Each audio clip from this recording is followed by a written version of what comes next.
welcome everybody to this first of a series of webinars of the TRANS-lighthouses project as part of the project's dissemination and outreach, but also as part of this the current consortium meeting that is happening these days. So I'm happy that you have all been able to join today with us for an exciting discussion focused on ecofeminisms and gender perspectives and the relationship with nature-based solutions. So the idea of the webinars is to explore a series of cross-cutting themes and how they make us rethink nature-based solutions towards more transformative approaches, as is the main goal of the TRANS-lighthouses project. And so, should I just present my you want me? Are you presenting? I can't see at the same time here. Are you present? You're not presenting. Okay. Let me just present here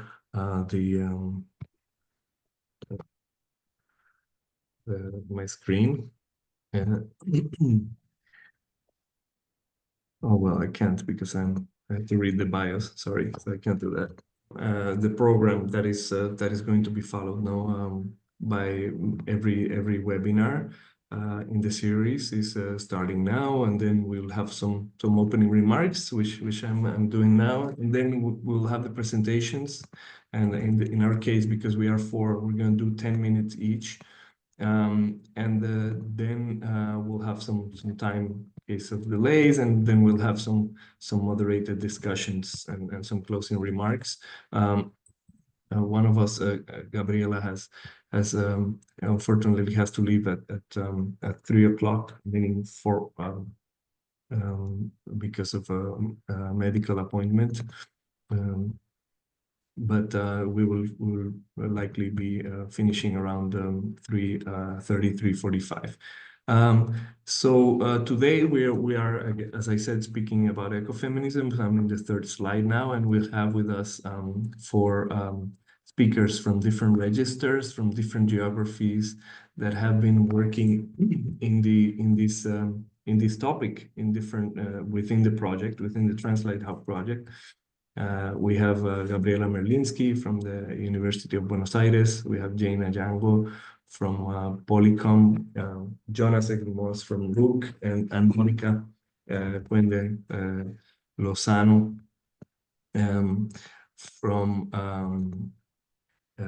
from the Bioregional Economias project association.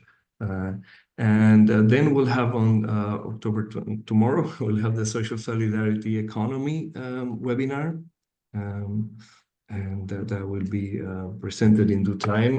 And we'll have in Wednesday a seminar on education strategies. And in all of these, we've also chosen people that are members of the project as part of the core team of the project, as researchers in the project. In this case, Jonas, and also members of the project as TRANS-lighthouses, as pilot projects, such as in this case Monica, and members of the associated partners network of international partners of the project, in this case Gabriella and Jane. Let's go to the next slide. So the main objective of these webinars is to create opportunities also to share, these topics of co-creation of knowledges with NBS across these cross-cutting themes that I mentioned: ecofeminism, social solidarity, economy, and education, and to see what is being done in the project across these themes. Next slide, please.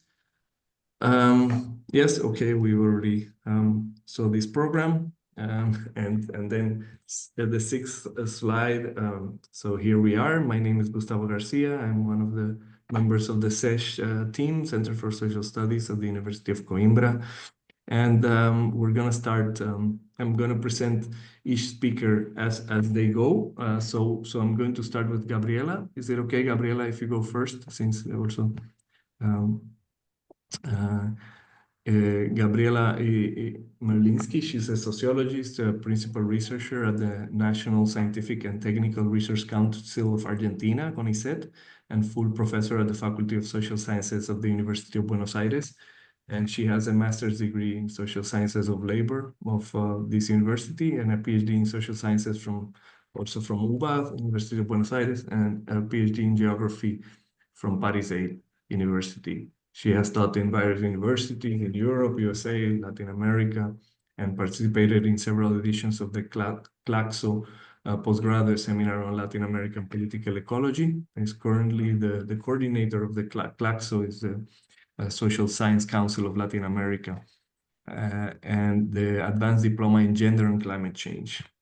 Is the author of several publications, including Política, Derechos y Justicia Ambiental, El Conflicto del Riachuelo, Politics, Rights, and Environmental Justice, the Riachuelo Conflict, and the series Cartographies of Environmental Conflict in Argentina.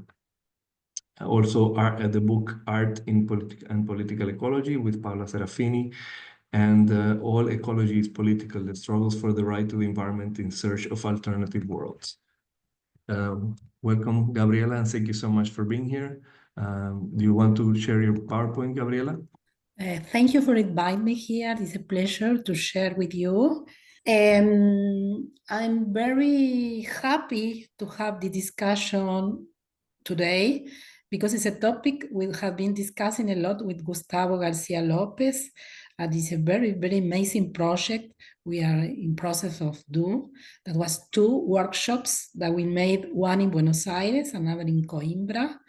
And today, in my short 10 minutes, I don't explain all the process because it will be a lot, but I perhaps share some inspirational ideas about this title, that is Ecofeminism and Decolonization of Knowledge. That is to bring you a little about how did it make this discussion about knowledge in Latin America, especially in this criticism arena that is the Latin American political ecology. And they are, for us, it's a very strong discussion, we can continue after that, is that we not only have the scientific concept, but we also have different native or organizational or political or in base concept.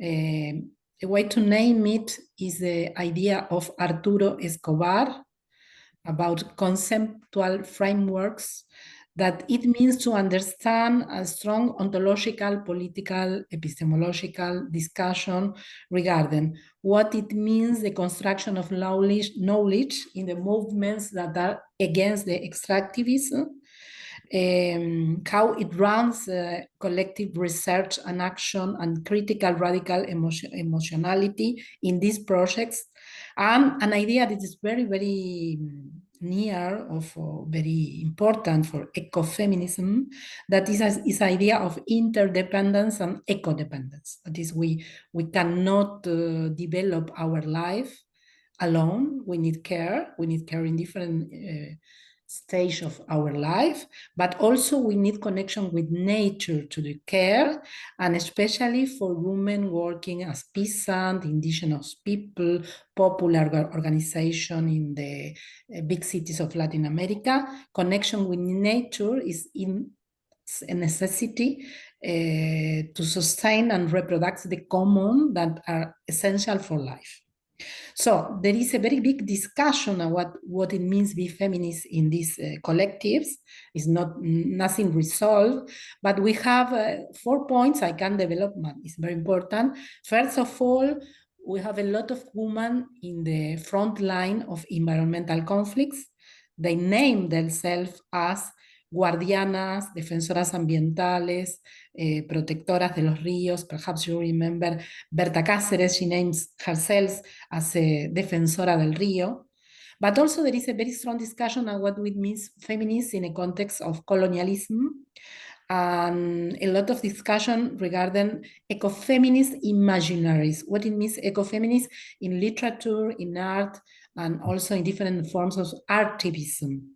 And also there is a discussion about the changes regarding the international cooperation for aid on climate change, and the discussion of how some of these solutions are not solutions and have a lot of problem for the woman itself. So we have a lot of discuss about this is life narrative of Ayala. This is about where I was speaking, that what is a discussion of feminist political ecology experience, environmental defenders, the colonial feminists, ecofeminist imaginaries is about art, gender and false climate solutions. And then, and this is the most important for me, is to show you that we have a lot of production that is not specific about papers of scientific papers. It's about the production of literature that is using in the campaigns, in the organization, in training, in popular education. So here are a lot of, but you have more. That is the construction of knowledge that is doing itself in the field, and it has a lot of dialogue, discussion, even contradictions between academic knowledge and local knowledge. So what we have been trying to do with Gustavo, another thing only this, and we try to be short, that is a consigna, I can tell in English, that is cuerpo territorio o cuerpo tierra territorio, our territory, our body, that is very common in all Latin America and the Caribbean for this discussion about ecofeminism. That is, there is a continuity, an ontological continuity between the bodies and the care of the nature. And this has a discussion regarding depatrialization relational notion and how to do and how to construct non-patriarchal relationships. So, regarding our workshops, we try to do a very simple experience, but very powerful, that was to put different women or different organizations in Argentina and in Portugal to discuss about care, specific about personal, communitarian, and environmental care. How are the experiences in common and putting the experiences in common? And then one question that was very powerful is, what can we achieve together that we cannot achieve separately? And we have a lot of learning about that. I will show you some photos. For instance, this is the organization. This is about wetlands in the De La Plata River, and it's a feminist organization defending rivers and wetlands. This is a peasant organization about food. The name is Defensoras de la Tierra.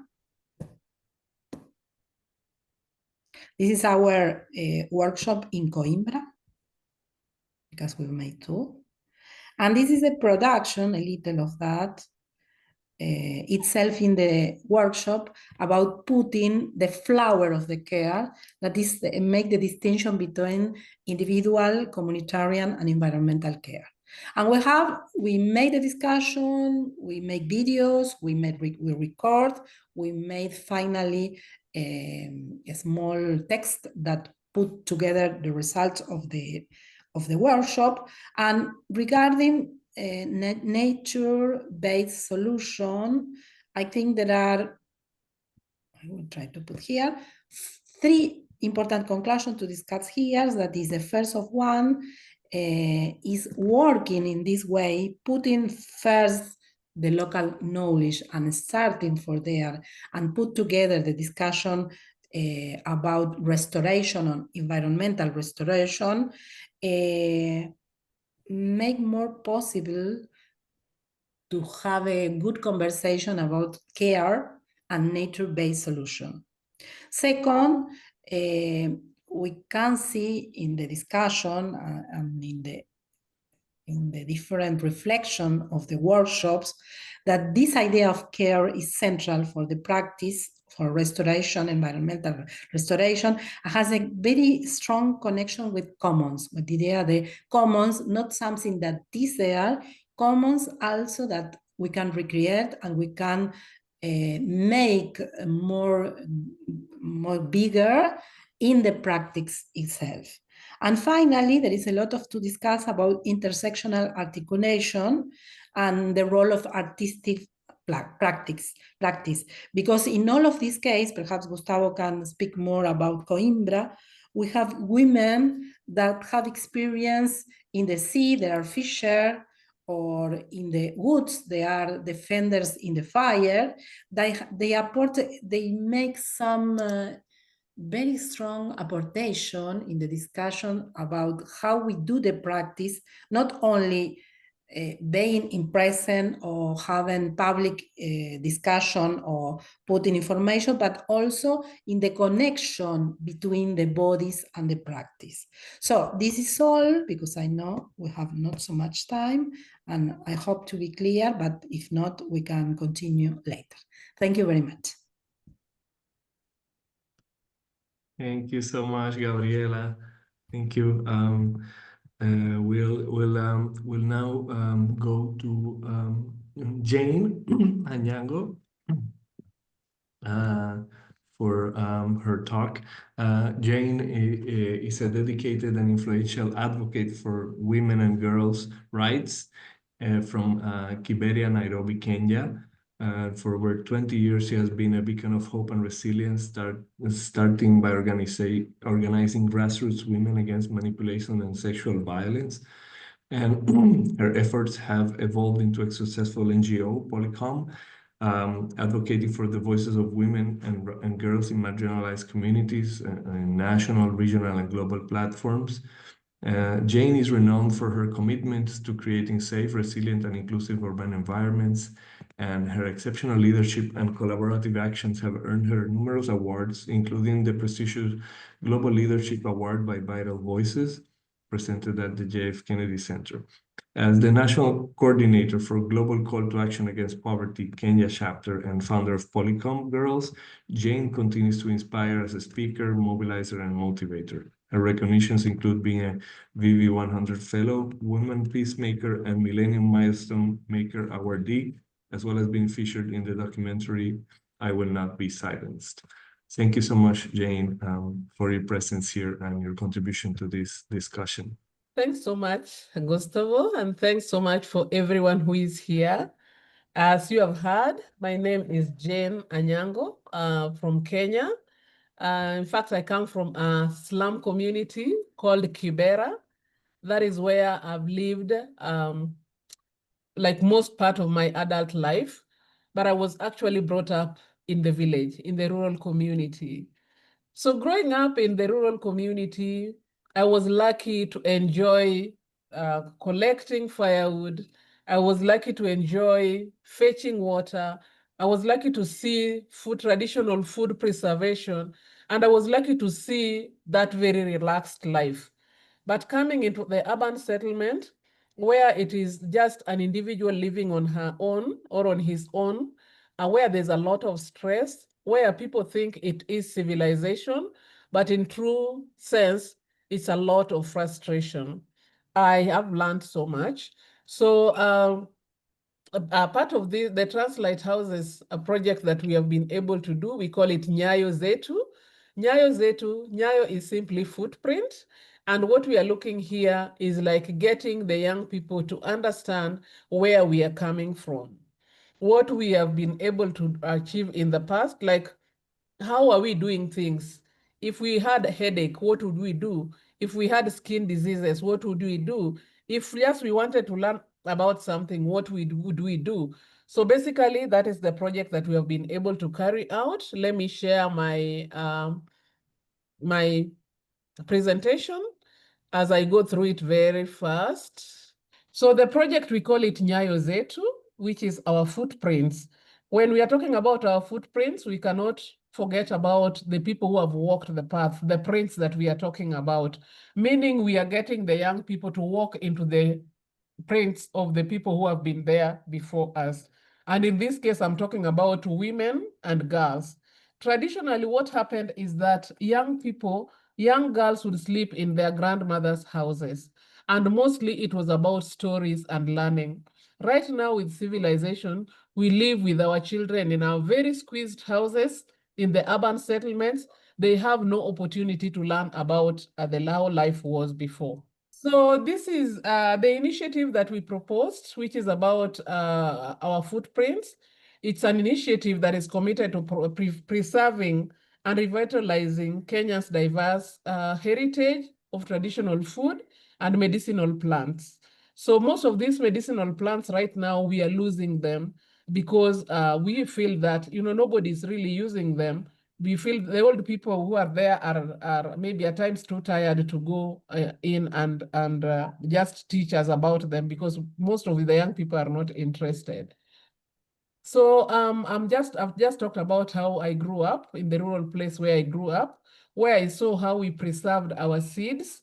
And that is just a homestead. That is how people made their fence. And these fences were very, very effective. People taking their time to do their work. And this would bring everybody on board. If the father is doing it, then the young girls and the young boys are bringing in the stones. So it brought in a lot of people, collective work, people working together, which we are really missing out on right now. I remember monthly, towards the end of the month, we would have the boiled, different herbs boiled in a pot, and we would sit, and that is late in the evening, you would sit around the fire, taking this medicine, and at times we would be covered with a blanket just for us to inhale the beautiful fumes. The beautiful, I don't know what how to call it, but it was very healthy. They knew when to do it and when not to do it. We had the grass thatched houses, which were very cool. They were never very hot. They were never very cold. In fact, we would wake up in the morning and know that it rained last night. There were no ceiling boards. It was really natural. And with that, we didn't have a lot of diseases. People knew how to manage everything. So the problem that we are having right now is on the burden of civilization, where the houses are gone. We are right now using modern materials to construct our houses. They come with a lot of burden. They have chemicals. So at the end of the day, we are also buying food with a lot of chemicals. And so people really get sick. And I'm going to talk about mental health as well, because people live in isolation and people just checking things on internet and not talking to others. Talking the way we are talking right now is very healthy, but with the present world, people are burdened with mental illness. So the approach of our footprint, as I've said, we are talking about what we used to do, when we used to do it, and how we used to do it. So first, we got young people on board. We trained them as champions to understand, to prepare them to interact with these old people. Because if you look at many young people, they look at older people and they think these people are backward and primitive. So we had to have a conversation with them to tell them that these people have a wealth of knowledge. There's so much to learn from them. And whatever they have is not about books. It's not about the professors. It's lived experience, which was very, very important. And the reason why we are using the intergenerational conversation is that the younger people, our expectation is that the younger people are learning from the older people because of the experience, but they're also teaching the older people to understand that this is where the world is, so that the older people are also not very frustrated seeing social media, what they watch on television, and the rest. We are able to marry technology with the traditional lives, and then we are able to live harmoniously. So what we have been able to do very successfully, as I've mentioned, is that we have been able to identify and document the different foods that were used medically that can still be used. Like I can tell you about the common cabbage, where we ferment cabbage, and then the water we get from it is able to cure ulcer. Someone is able to take it and just manage ulcers very effectively without any chemicals. So we also have the plants where we know, traditionally we knew the right plants. Like if I go to the village and I want to brush my teeth, then I don't just take any stick. I know the plant that I can use to brush my teeth, and there is no effect. In fact, it is even medicinal to my it manages my good breath, it is able to take good care of my teeth. So we have been able to identify quite a number of these, and the young people have been able to learn about them. And so first they learned from the older people, and then we have also been able to take them to the botanic garden that we have established together with an organization called TICA, Trust in Culture and Indigenous Health, which is at the Museum of Nairobi. So far, our videos and our pictures are still being held by our service providers. That is story for another day, but we have them. So that is why I've highlighted the digital archive, because we have them, but we've not been able to publish them. So we have been able to raise a lot of awareness. Like, these young people have typically become, we call them what? Agents, champions. Everywhere they go, they talk about what they have been able to learn. And what is interesting is that where we are right now is that they really value culture, to the extent that in every space they go to, they try to ask people, why are you not bringing in the traditional aspect of everything? They have managed to embrace culture. So sorry. So I think in a nutshell, what I can say is that we have been able to bring the different generations to talk together. We have registered a few podcasts, and the few podcasts are online. I'll be able to share with you. We call them Passing the Baton, where we have the different generations talking together. We'll be able to share the photos and the rest once we have cleared with our vendor. But we have so much that we have been able to cultivate. What has happened with this project is that we are so much overwhelmed because we have so many young people coming to learn from us. They feel that the traditional ways that we had are far much better than the modern ways that we are talking about. They feel that it is their duty to preserve our environment and to make sure that we don't lose the plants that we have, meaning we are creating very powerful environmentalists. Recently, we got a project on green accountability. So on green accountability, what we're trying to do is, like, we were trying to mobilize local voices around climate justice. But now these young people, as champions of ecofeminism, they are trying to bring the aspect of, as we are talking about climate change, why are we not talking about our indigenous plants and our indigenous lives that have been spoiled? Why are we just talking about the general drought and floods and things like that? Why are we not talking about our environment that is being replaced? And they're actually also telling the people who still have the traditional spaces, like the ones that are deep inside the hills. I come from a plateau in the village, that we can still preserve this area so that we are able to learn as we take good care of ourselves. We have also gotten young people who are going into the older people's space for stories. They are able to learn. They learn from the stories, and the stories are very energizing. We are right now, someone just approached me about us documenting our traditional stories, because they had very deep meanings. And we feel that that is also a way of managing mental health, getting people to be healthy just naturally, as opposed to going for medicine, going to the hospitals or going for counseling, which is also very, very expensive. So we believe that civilization has brought a lot of, it has brought the aspect of poverty as well, because when we lived in our grass thatched houses, we never thought of poverty. It was just about living naturally. So poverty has come into our space, and there's a lot of things that have changed, and we are happy that the young people are taking the baton to tell fellow young people that, hey, it was possible and we can make it. Thank you so much.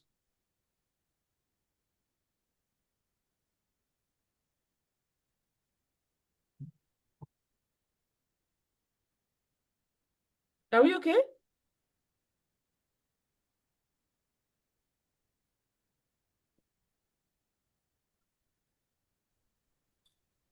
Thank you. Are you, have we lost you? No, I'm right here. Gustavo? No, Okay. sorry, Gustavo, have we lost you? I believe we have. Okay. Well, let's continue on anyway. Our next speaker is Monica from Economias Bioregionales. I am so sorry, I don't have your bio. Don't worry. If do you want, I just copy and paste in the presentation, and I just want to highlight one thing. I need some favor because I am working on the telephone and it's not easy for me to share the presentation. I share with you the link of the presentation that I'm quite sure it's already open, and if you don't mind to share. Absolutely, no problem. And if you want, you can just give us a short introduction yourself. Okay, so good afternoon, and I am honored to share these workshops this moment with all of you. I really don't feel so comfortable talking of ecofeminism,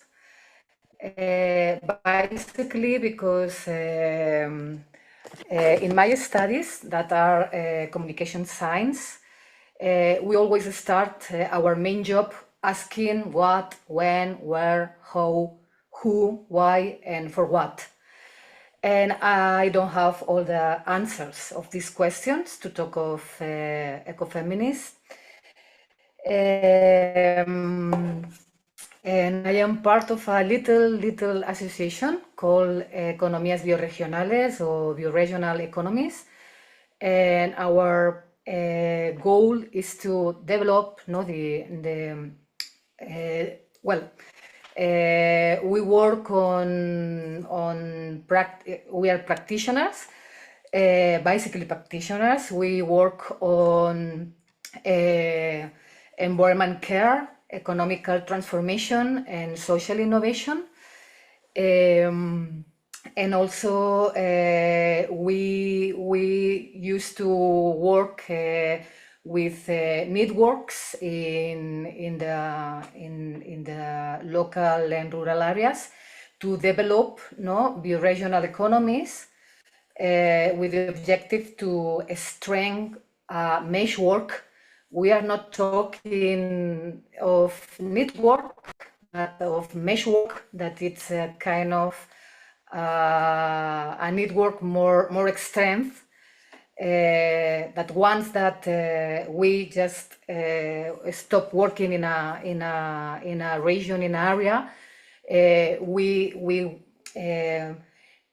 are sure that it will be not only a seat but a meshwork of people, communities, and civil entities, that we will go on with this economical development and this environmental care and this economic transformation and the social innovation.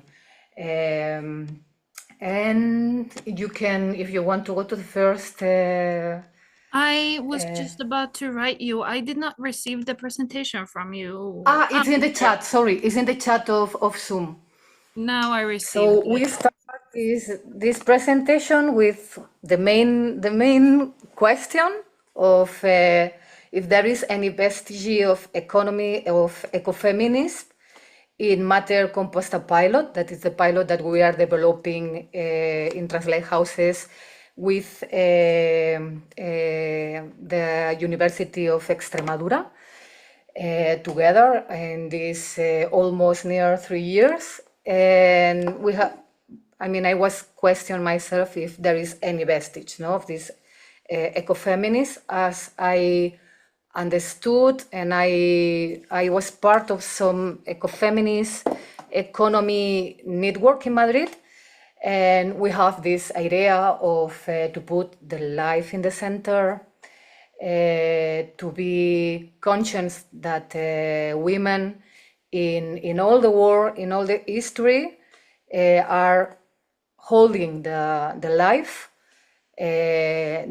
of more vulnerable people, no, children and old people, but not only. Also, as my companions already share with us, the soil care, the earth care. Women are holding, no, the nutrition, the education. This is our experience as human beings. When we are talking of ecofeminism, we have these two phases, no, of the care of the ecosystem, the care of the soil.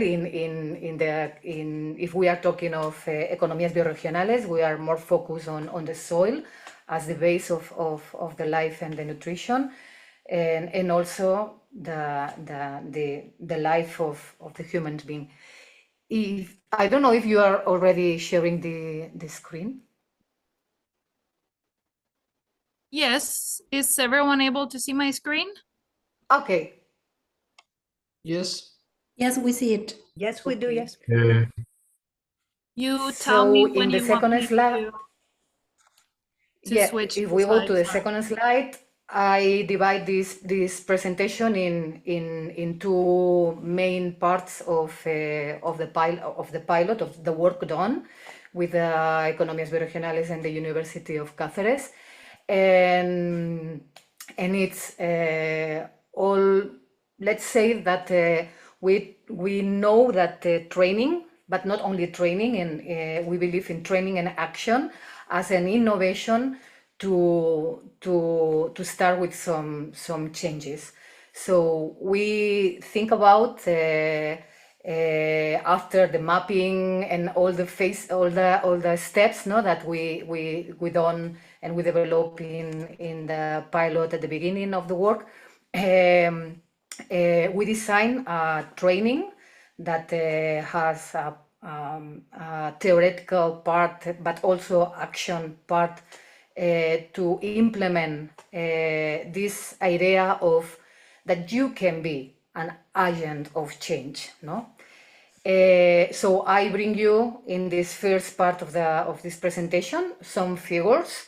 We have it was mainly online training. We made 2 trainings during the pilot.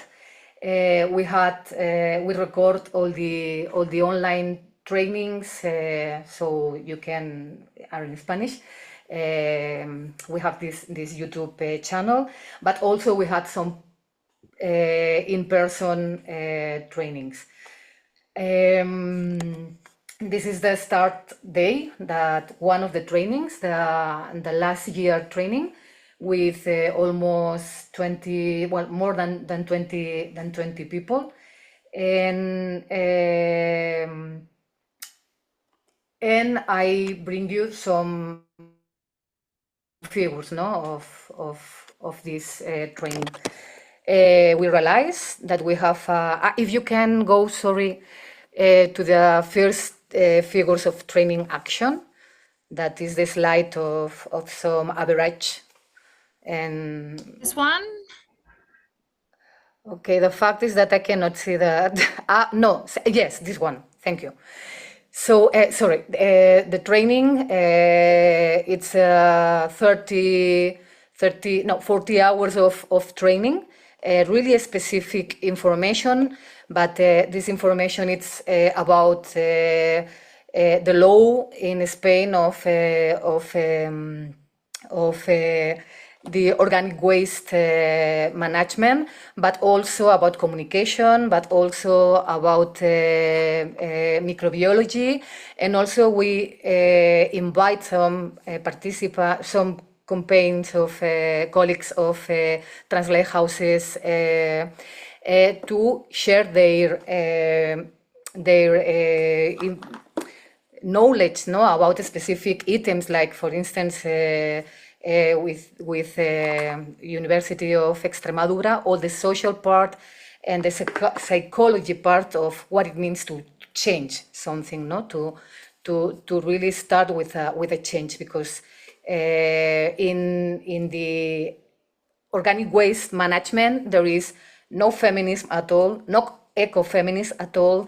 It's focused as a problem that must be solved with a technical solution.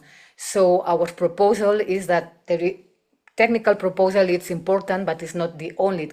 No, we need to work with local people, because we know that that women in rural areas are supporting the housework, but also the land work, and they are our colleague.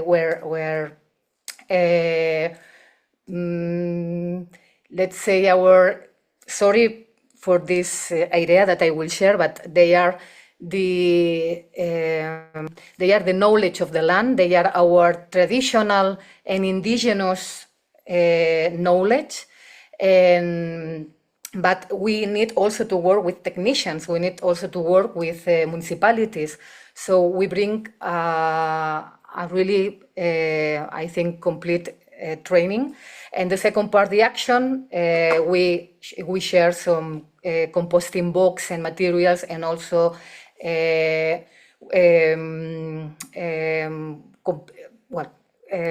the practitioners, to the people trained to develop little pilots, no, of composting in the areas. And the people, the participants of the training was really, well, not the difference was not so significant between men and women. But the commitment of each other, the commitment in terms of if they don't have any specific commitment, if they have an ecological commitment, and also if some of the participants have an ecofeminist commitment. And we see the difference, no, between this ecological approach and this ecofeminist approach, which is really it's similar to the I don't have any commitment at all. If you go to the second slide, thank you, Angelica. You can see which participants are holding this commitment, and I think there is nothing new. No, women are more engaged with this commitment of ecofeminism, because most of them are mothers, or most of them are workers of the land. Most of them have this idea, no, of take care of their life and take care of the environment. And men are more focused. No one will express openly, no, that they have a commitment of ecofeminist commitment, but with no, they agree, no, that the commitment is ecological. So this is, I mean, nothing new, but it happened, or it's something that we can see then in the pilot. If you can share the second is another slide, please. And we also we also want to share with you that independent of the commitment, no, we have significant achievements through these training actions. And the most relevant are that after these training actions and all the support of the university and we as association, we have in at least are 4 women that has found a local association of compost. Sorry, I hear somebody talking. And this is really significant for us, because they live in rural areas, these 4 women in different rural areas.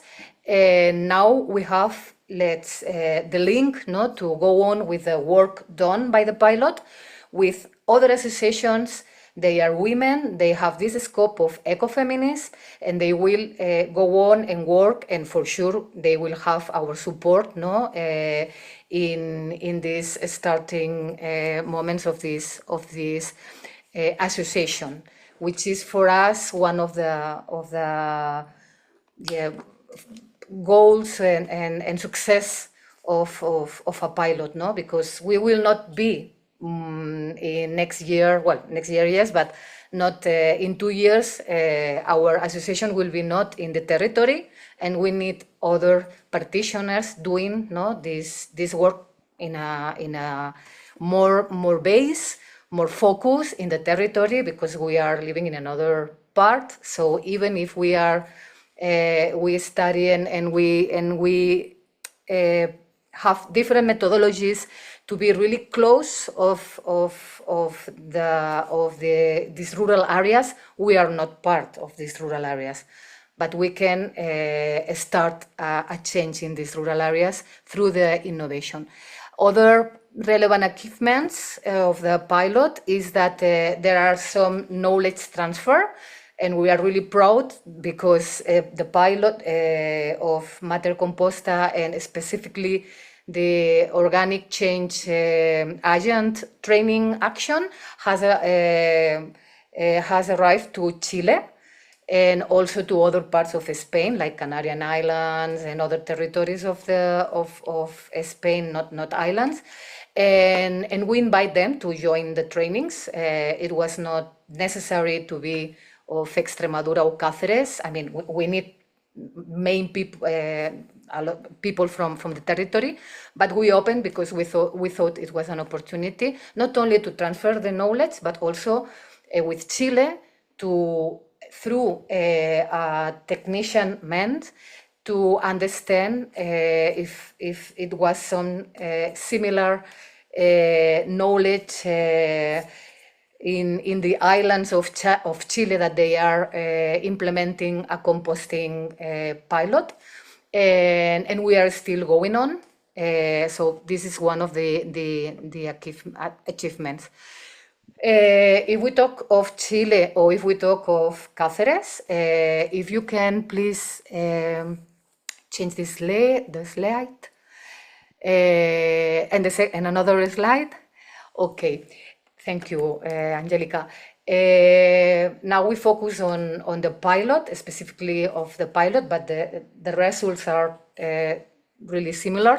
We are working with a pool of municipalities, 22 municipalities, that they are, let's say, it's a network of pool of municipalities in the province of Cáceres. And in this process, from training to the pilot action, we were training with this training of organic change agent, one environmental technical woman of this Mancomunidad, this pool of municipalities, that she was the first seat, no, to train in what is this idea of organic change agent that, as I said, is not only technician, it's also social, psychological, it's a communication, also storytelling, new focus that we can work on this management system, management of the organic waste, no? A different, not far of techniques solutions, but not only a technique solution. Once this environment technical woman was trained, she agreed, no, with this man community to work with, to start with a pilot, and we go on with the training, and 2 councilmen accept to be trained, and they are now, we have 2 councilmen organic change agents. And after this councilman was in the councilmen, all of them are men. There is not women at all in this pool of municipalities. And well, after this work, also right now, we are training 10 municipal workers, but as a master composting. It's really operational work. It's not this concept of organic change agent,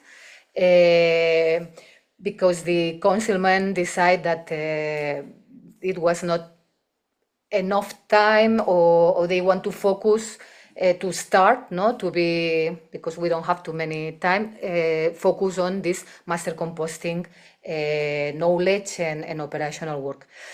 And in this jump to the pilot action, from 22 rural municipalities, 14 municipalities accept to be part of the pilot, and we start a long process of neighbor assemblies. We went to the neighbor assemblies to share information of the pilot of TRANS-lighthouses, but also of the organic waste separate collection and composting. Is not an agent, organic change agent of 14 hours of training, because it was not the scope, but the main information of how to start this pilot, and how you can participate, and how, when, and the knowledge that you need to participate. Most of the participants of the neighborhood assemblies are women.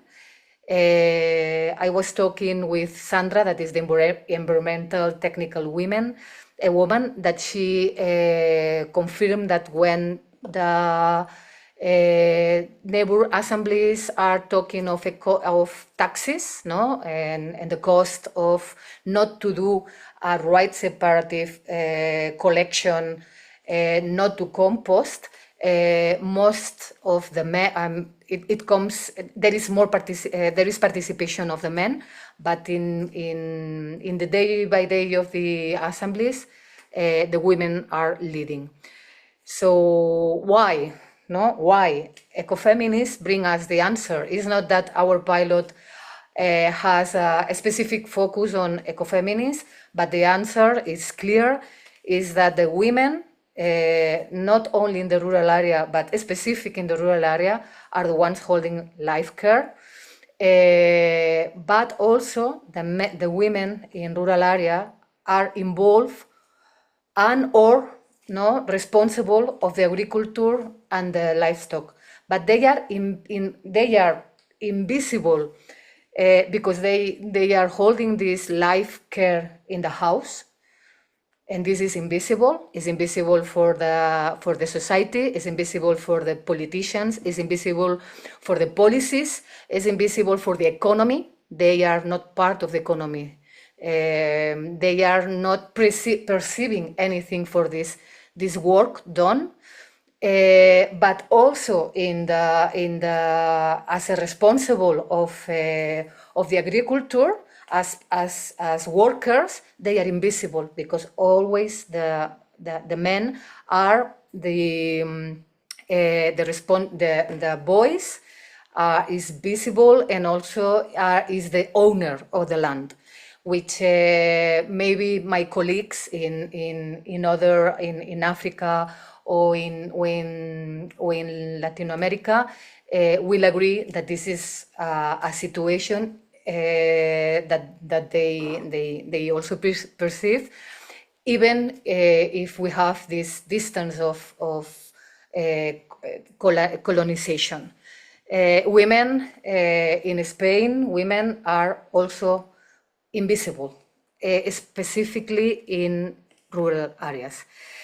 And one new that we want to highlight, because it's really important for us, and is our indigenous knowledge, is that these women already was separating, making this collection of organic waste separately, because they bring this organic waste to the chickens and pigs. So they already, with no technicians, with no councilmen, they were doing this separation, and they are already part of this change, no, of the system of management of the organic waste.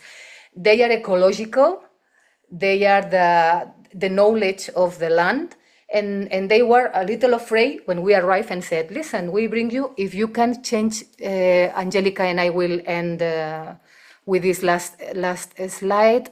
Another slide. One more slide. Well, this is the other one. Yeah.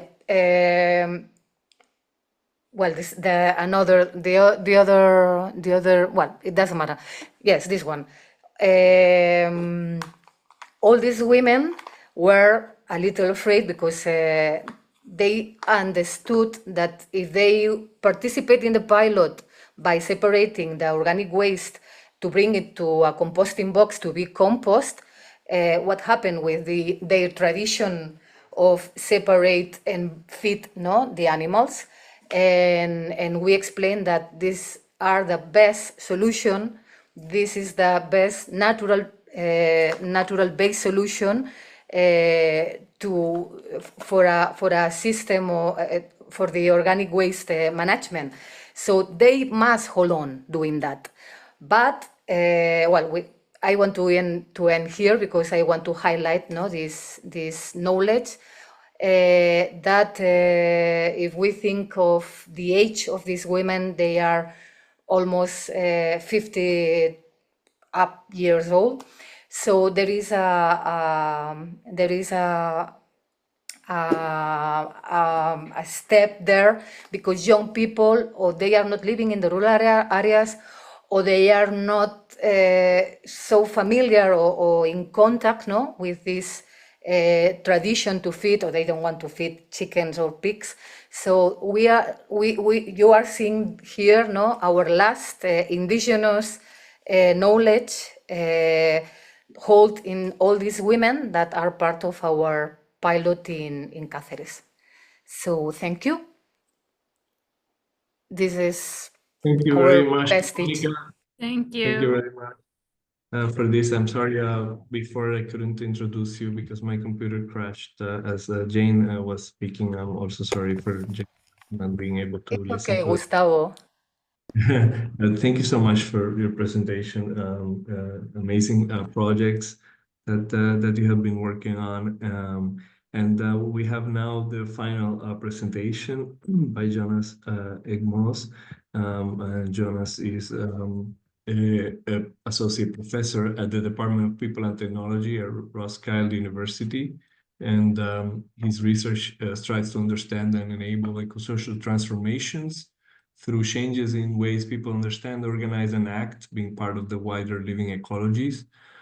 Through action research, he's working with social learning spaces for knowledge creation and change across research and practice. And in particular, his research concerns how experience with regenerative and agroecological practices can enable new understandings and approaches to living ecology, how everyday life and experience-based social learning can enable transitions across various actors in rural and urban settings, and how exemplary practices and participatory processes can be part of stimulating democratic and societal transitions beyond root causes to the ecological crisis. Thank you so much, Jonas, for being with us, and the floor is yours. Thank you. It's a pleasure of being part of this seminar. I'm very pleased to have the opportunity to share some of the work we have been doing here in Denmark. Also bridging this discussion of the global south and the global north, and maybe the global south within the global north, and how to work with ecofeminist perspectives in also very globalized production systems. So I just want to share with you some of the work we have been doing as part of the TRANS-lighthouses Living Knowledge Lab here in Denmark, where we've been working with small-scale regenerative farmers in the context of very globalized production systems. So that is the particular challenge we are taking up here.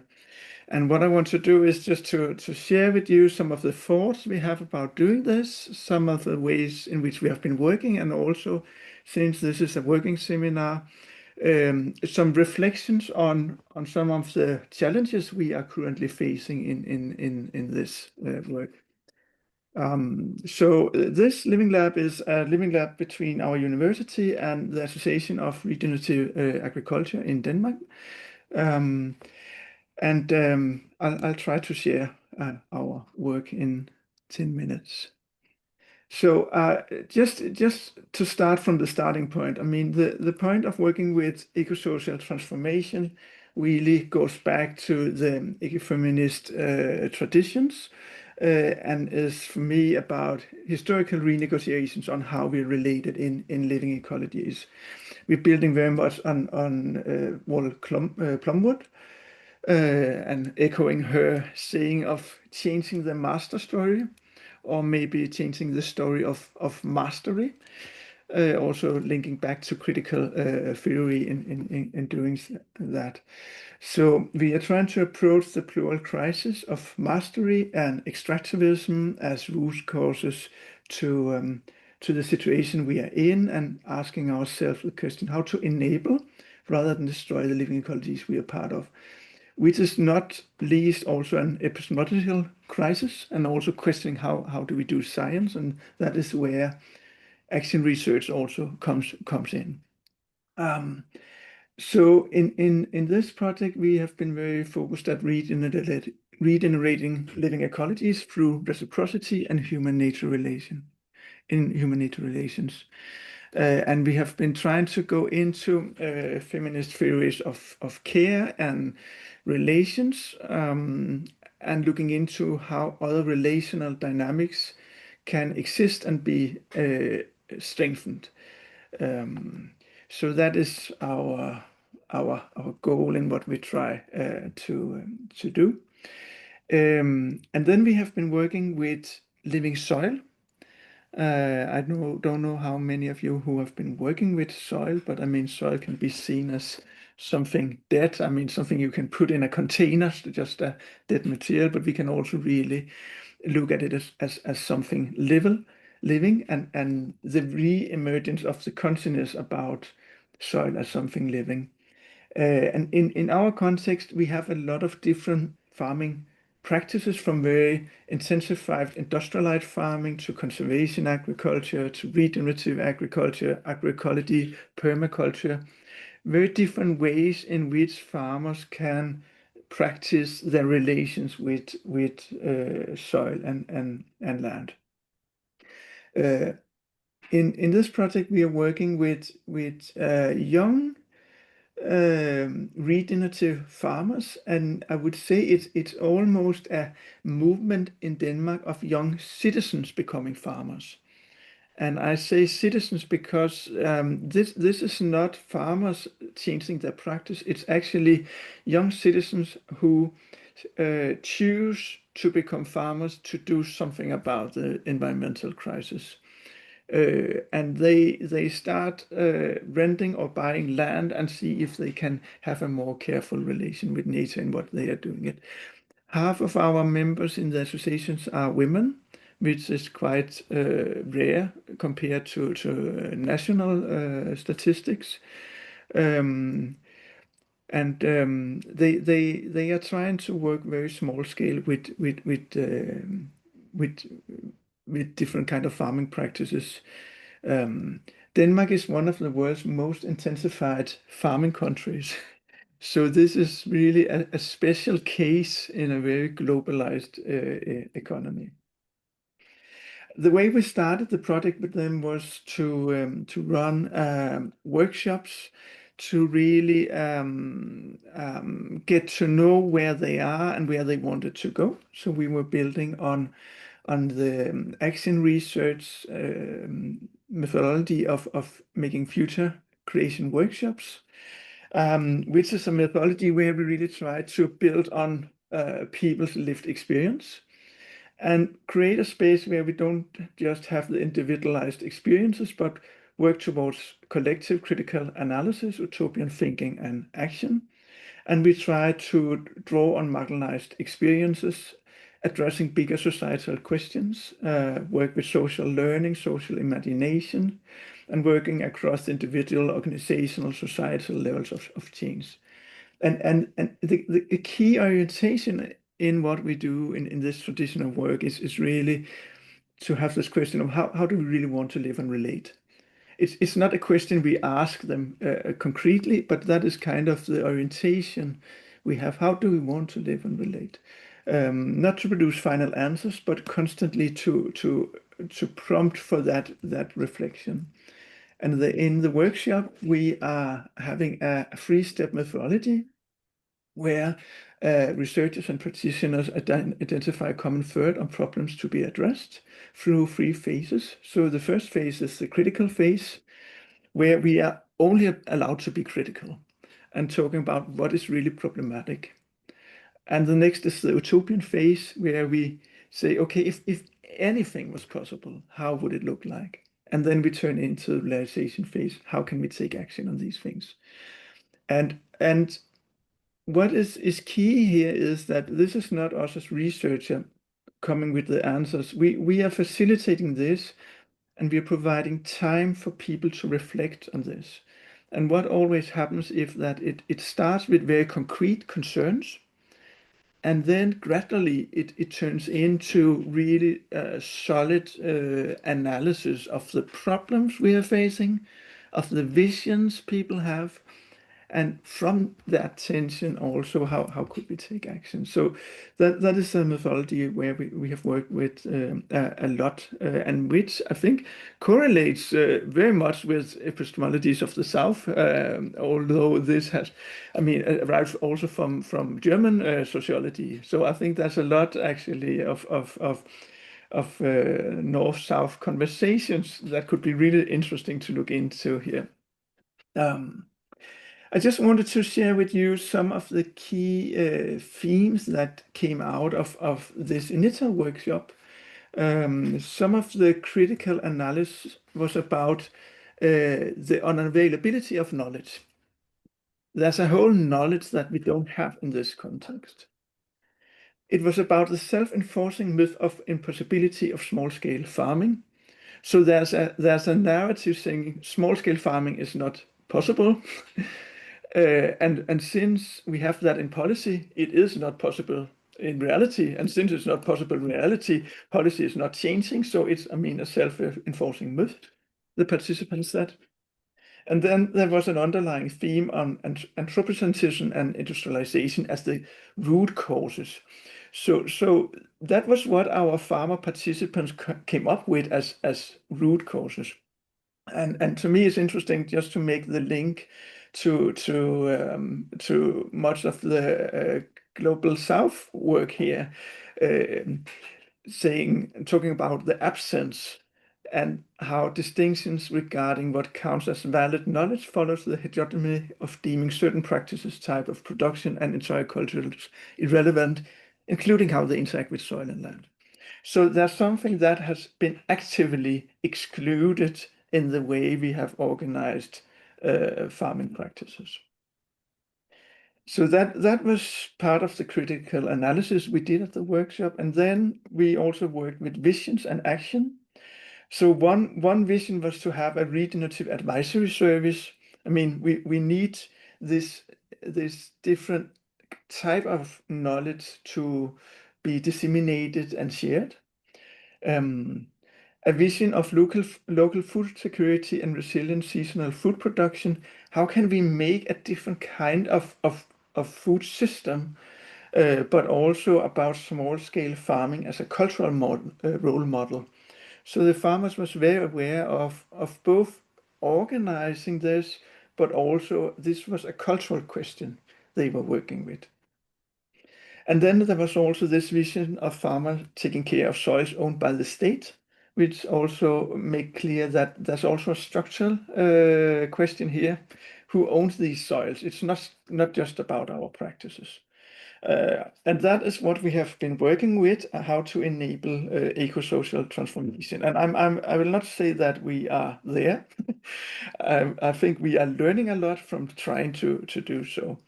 We have been trying to work in 4 different dimensions in our work. So one is about making eco-social relations visible. How are we related, and talk about that in the practices. It has been about enabling social imagination. How do we want to live and relate, to have that utopian discussion? It has been about learning through practices. So how do practices change our relations, and how can we learn from the practices? This is not just about new concepts or new ideas or new visions. It's really about working with the farmers and what they do. And then this question of societal transformation and how to organize that in different ways. So that has been kind of guiding questions for us. Then also in the TRANS-Lighthouse project, we developed this conceptual framework from the very beginning, where we would like to work across different dimensions, to work with participative governance, to strengthen inclusive communities through participative methods. We wanted to look into the social dimensions of both including marginalized groups, but also knowledges. We wanted to work with nature. We wanted to work with economy. And I just wanted to report back some of the tentative findings or reflections we have on this, because I think it's interesting to share with you. And I came up with this heading of when aiming for change, transform one problem into another, because I think that has really been the feeling we have had in this pilot. So we are starting very much with the ecological challenges. So Denmark is really one of the most intensified farming countries, and there's a big need to rethink ways of doing farming, rather than looking at production into globalized market systems. And in a way, we were seeing these regenerative farming practices as an answer to that problem, and that is also what the farmers actually do. And I think it's quite interesting, the slides Monica shared, because I think actually we could share similar slides. I think we have 51% women in the group, so it's quite equal. And I would say also, I haven't asked about how many were motivated by ecofeminism, but probably it's about the same. Most people in this group are motivated by ecological principles, but these resonate very good with notions of care and notions of working with and not against nature. So in that way, I would say this is not, I mean, they are not a feminist movement, but we can certainly understand and look into this in the perspective of ecofeminism. So what we found is that we have multiple types of regenerative farming, and that it's doable in practice to have a much more careful reciprocal relation with nature in farming practice. But we also found a lot of economic challenges. There's a high precarity of farmers. It is hardly impossible within the system we have to do these practices and make a living. And that's, I mean, a very tough contextual problem. So we turned to look at counter strategies to that challenge. So we have been looking at the farmer livelihood inspired by feminist economy. How can we not look at the yield, but look at the entire farmer livelihood in a feminist economy notion? We have been looking into community-based agriculture as a way to have better mature and secure the economy integrated in the local community. And we have also been looking into local markets and new sales channels. Many of these farmers are at the moment selling their products to fancy restaurants as a way to actually make their living, to do this in different ways. Even though we see all these counter strategies. These farmers also face severe social challenges. It is very difficult to make a living. I mean, and even that we have these different models, it still is. So it also comes with cost in terms of precarity, in terms of exhaustion, of burnouts, of people doing this for some years, and then it's becoming more and more difficult. So the next step and where we are actually working now is to look into institutional collaboration. Mainly, we have been talking about local markets, but also municipal collaboration in terms of how can we approach the framework conditions for this whole thing going on. We are also soon starting a project trying to build on the challenges we have been facing and looking into what European agricultural regulation means for this and how that could be changed. When I'm saying this, it's because I think I've got the feeling of constantly looking at the problem, trying to make a new strategy, looking at another problem, finding a new strategy without really resolving things. Not least because a lot of the institutional and policy programs we have are actively supporting the very globalized intensively farming systems that we have. So underneath all this, I think we need to look at some societal challenge of the reproductive economy, of extractivism and regeneration as something that we more in historical terms are trying to work with in different ways. And then just for a few methodological reflections, because we have been reflecting on different approaches to this, and our outset has really been to work with situated collaboration and feminist approaches. But I think we are also increasingly benefiting a lot from more critical analysis of the structural framework conditions, also building on critical theory, critical realism. And then we are now also looking into how can we bridge our action research and policy change so that we are not working only with the concrete actors, which have a certain possibility space, but also limitations to what they can do, but really trying to put this in the broader context. So that was also just a reflection on how we sometimes need to combine different theoretical and methodological aspirations in the work we do. Yes, so I think I will stop there with a report from cold Denmark on how we try also here to work with some of these things under quite difficult circumstances. Thank you. Thank you so much, Jonas.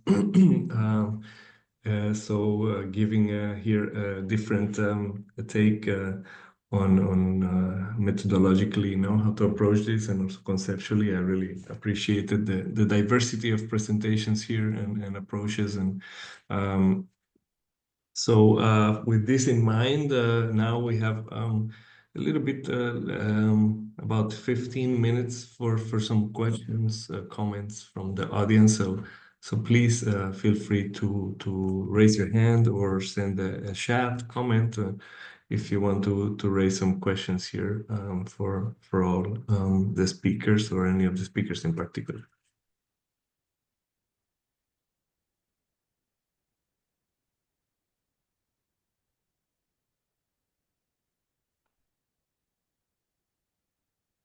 Anyone? I see here. Maybe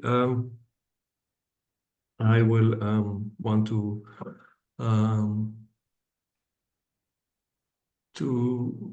maybe raise a question about what stood out for all of you today in the presenters about the others' presentations in terms of something new that you learned, or something that that you would like to adapt to your own projects and own research.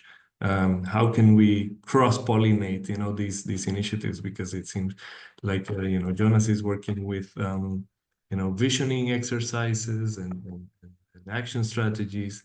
Monica was working with a training program for women to empowerment. Seems like also Jane's project was focusing on that kind of training, but also of creating spaces of dialogue of knowledges. Gabriella was also working in a dialogue of knowledges kind of approach in workshops, with between women, sharing lessons in terms of strategies, in terms of also challenges. So I see some potential here, pollination between these approaches. So maybe if you would like to share what stood out from the other presentations for each of you.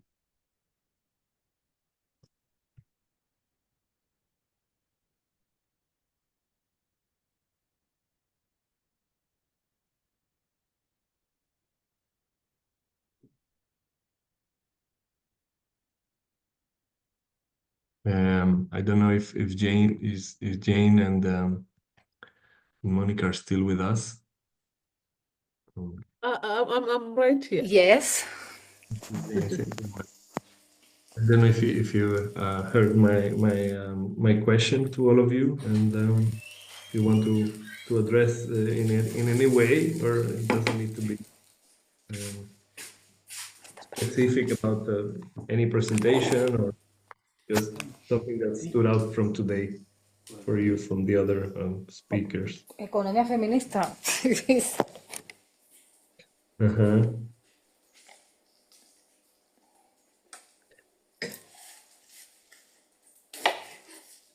Okay, can I go? Yes, please, Jane. Please. Yeah, I think I'm so much inspired by everyone. Que no oigo. I know we come from very different contexts, but what is coming out is that we are learning. We are eager to learn. We're all trying to really get to the bottom of the situation we are in. You know, I've just listened to Jonas, and I'm listening to the issue around this soil degradation, which is something that we're also trying to battle here. There's been a lot of mining, a lot of the use of fertilizer, the use of just chemicals that have really destroyed our land. So at the end of the day, we are not able to get the organic produce that we are looking at. And initially we talked about the way, like my presentation was about the way civilization have shadowed our traditional living, which was not complicated.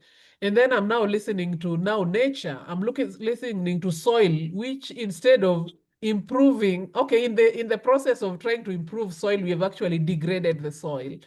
So I look at all these presentations, and I think people should really synergize. Who is doing what in their area to make it better for them? Like us, if we look at from the area, my village area, we have been, like there are so many quarries. I don't know whether you know what quarry is, where we get the construction stones. So instead of farming, people are extracting stones for construction. And as a result, people are left with big holes in the name and heaps of soils within their homesteads, within places where they are able to cultivate. So I'm listening to the idea of soil reclamation, and I'm asking myself, how do I take this back to this village where people are only thinking about the stones and not their usual food? So they end up buying food, even the simplest foods like vegetable that they can grow within their homesteads. And you know, in Kenya, we don't have the extreme weather conditions. We don't have that serious drought and winter where we are talking about, we cannot plant in this season. We are able to plant more than 2 seasons in a year in areas that land is still natural. So how do we transfer this knowledge back to our areas? To me, this is really important to me. It's just showing that if we cross-learn, then we can make things possible in our different areas. Thank you. Thank you so much, Jane. Thank you. Yes, indeed. Working across these topics and looking at them integrally, no, it's really important. And you mentioned also like how you are, working on different issues from not only this project that is about ecological knowledge and medicinal plants, but also working with climate justice and of course the cross-cutting theme of gender violence. And so really important to look at these multiple questions together. Thank you. And I see Isabel has her hand raised. So. Thank you, Gustavo. I would like to, well, more a comment than a comment to sort of inviting the speakers to talk more about this aspect that I thought was quite present in the 3 presentations, and which I've seen already in other realities. That is when personal agendas are brought together with collective agendas, or once personal agendas are transformed in collective agendas, and collective agendas are transformed in personal agendas, and the power that comes from that. So people sometimes can be very committed with an ecological problem or solution, but it gets much more power. It can become a movement, even if a small movement, but it can become a movement if they are brought together. So I saw that in Gabriella's presentation. I think it's also very clear, Jane, if I understood well, how you starting taking care of women individually, but also as a social problem related with violence against women. But then how you make these connections with the social conditions where women live, and with the climate change, and how go back to nature can be such a powerful thing. So this combination of our individual being when comes with collective being, and when comes with let's say nature being, is so amazing. And at the same time it looks really, how to say, challenging to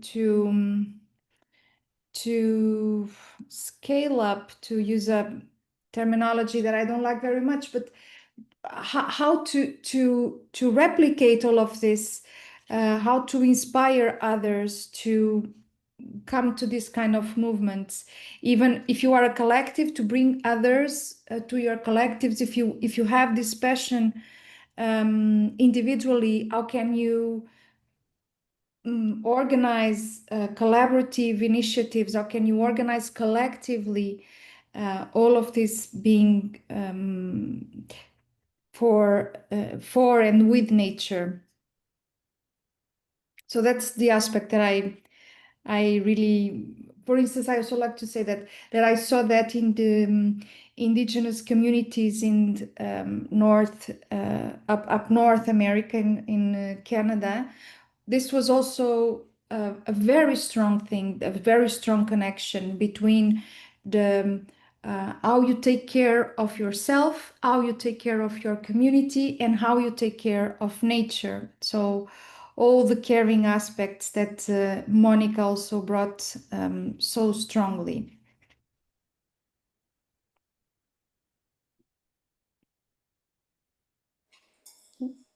So I can go on. Please, follow your last sentence. In the natural-based solution, we talk about to put in the center the nature. The nature is basically life, and we face. I think that it's not a different moment, but it's a faster moment of destruction of life. In any way, in any level, it's a destruction of life. That's why I am in line with ecofeminism, even if I'm not a voice of ecofeminism. But the first time that arrives ecofeminism into my life was with Vandana Shiva, which is an activist of India, and this fight of the women to take care of the seeds, because the seeds are life, and not only by taking care of the seeds, they are taking care of the heritage and the culture heritage and the traditions, because it was a fighting against the global companies and a kind of economy that is destructive with life and is not taking care of life, and women and also parents, because Jonas now was talking of his children, the difficulties that we have to, maybe it's so easy to talk of ecofeminism, but not to put the life in the center, in first line, to take care of ourselves. This is one of the main goals and challengers. When I was part of a network of feminist economy, we know that in the center we want to put the life, but it was not easy with this economy that we have, and if you want to put your life in the center, you must to say no to a lot of things, to work maybe half part-time, not to depend of, in the economy, there is a mirror of all the difficulties that we have to keep this life, to take care, to make it grow in a connection with land, and specifically in Europe, we lose this connection with land, how to grow our own food, how to buy healthy food, but not healthy food only for us, healthy food for land, healthy food for economy, for the economy and the workers of, and we are not, I think that this is for me, the main question, to know that there is a moment where life is in dangerous in any way, but there are a lot of people in the base working and trying to keep it, to keep it alive, and to keep it care, and to keep it with some dignity. And also we can talk in this ecofeminist the problem of migration, because climate change, and we can see that there are two kinds of citizens, legal citizens and illegal citizens, and citizens that have no rights, even if all of us have signed these human rights. So this humanity, this life, it's in the really center, and this nature and our life and the earth, and that's all. I don't know. I lose myself now, but it's something that I have keep in mind, not as a feminist, not as a woman, but as a part of the life. I feel now more in my body. I feel this really problem that we have to against life and the destruction of life.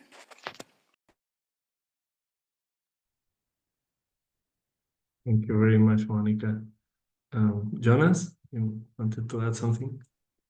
Yes, it was also just a reflection on your question. And I think one of the promising experiences I've had working with citizens in my work is when we end up having deep discussion of what really matters in life. It's very intuitively that caring for nature, caring for each other is so crucial. I mean, and I think that's very important. I mean, that it's rooted in people's life, that sense of care, that sense of responsibility. So that's an important democratic starting point. And then at the same time, I see that people are very much trapped in an extractivist economy and system, which disables them from acting upon that common sense of responsibility. And also a system which actively invisibilize and make impossible certain practices of care. So I think for me, the good news is that, yes, it's possible to care. It's possible to do these things, but we are very much restricted from doing that. And maybe that is also a call for feminists, and this could be done by intersectional perspectives or many different methodologies, but being clear on what are the enabling or disabling framework conditions for these practices. Because I strongly believe in people's opportunity to actually work in these ways if they have the possibility. But at the moment, and I'm not just talking about in our individual life, but also in historical terms, it's so easy to fall into climate solution and export new markets and all these things, because that's the possibility you have as an individual actor. So I think that is where we need to bring in that governance discussion of bringing back citizens, bringing back democratic discussions on how do we really want to organize ourselves and what are the frameworks that inhibit ourselves from doing so. Thank you, Jonas. And with that challenge, I think we have come to the end of this webinar. I think here I see Irina made also a comment here.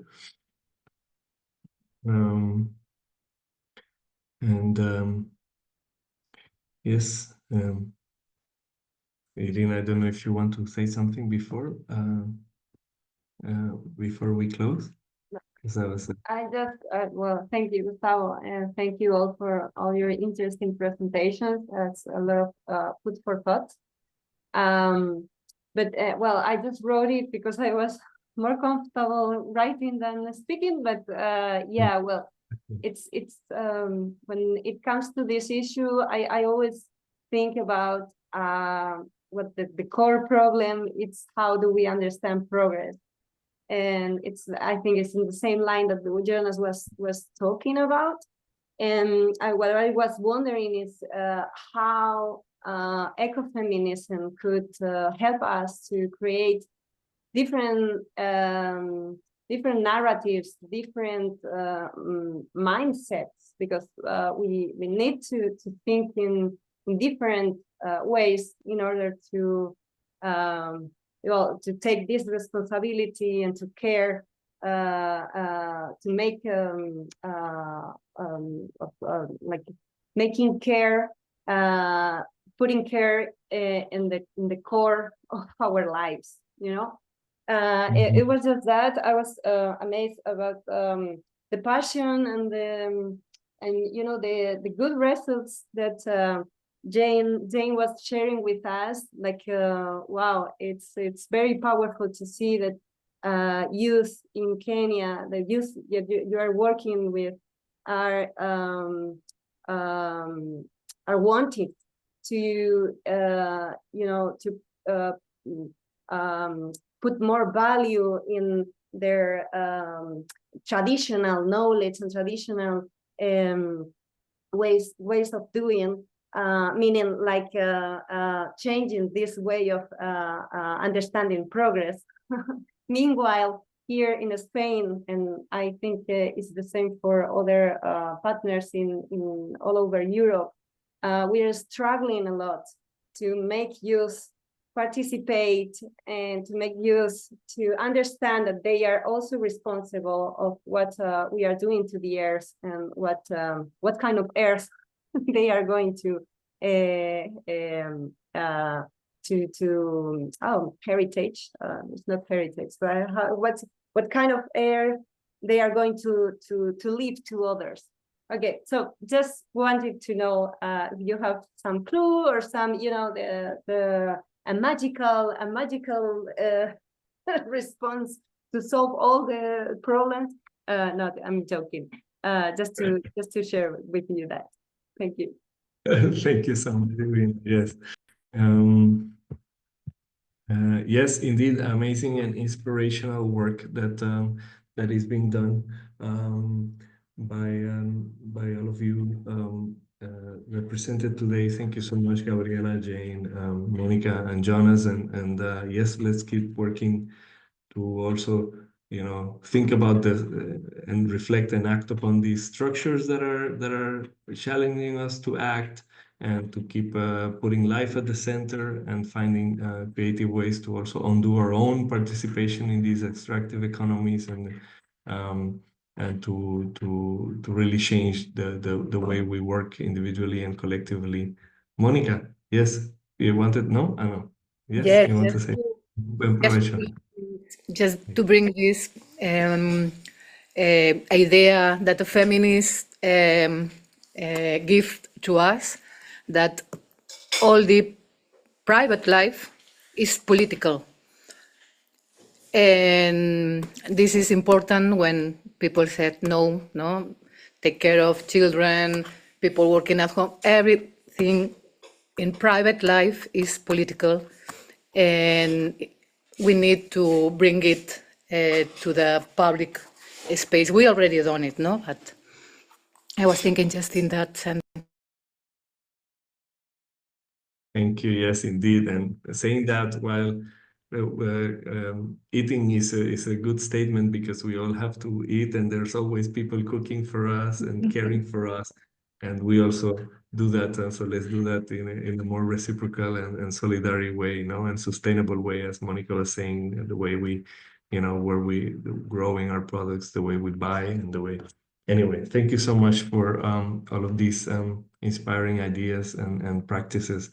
And look forward to the next webinar tomorrow at the same time in the same place. And the social solidarity economy will also have a great group of people talking tomorrow. So make sure to tune in. And thank you all for being here today. See you tomorrow. Bye. Thank you all. See you tomorrow. Thank you. Bye. Thank you. Bye. Bye-bye.